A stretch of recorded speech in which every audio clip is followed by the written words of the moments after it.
Hi everyone, in front of me I've got NOKIA G10 and let me share with you how to set camera timer on this device.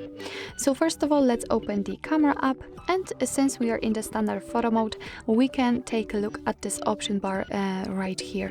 And as you can see on the third position from the right side, we've got the timer option. After tapping on it, you can see that we've got two another options. Of course, we've got the timer off, but we've got also 3 or 10 seconds delay. So in order to set the timer, all you have to do is to simply tap on the option like to use. I will pick 10.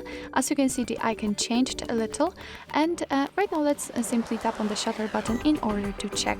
And as you can see, from now on your device will count down from 10, of course in this case, and after that time it will simply take a photo. Okay, let's check another option, the 3 seconds delay, and the same situation, but right now it is counting down from 3.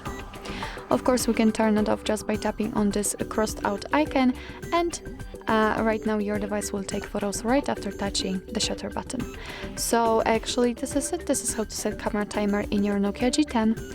Thank you so much for watching. I hope that this video was helpful, and if it was, please hit the subscribe button and leave the thumbs up.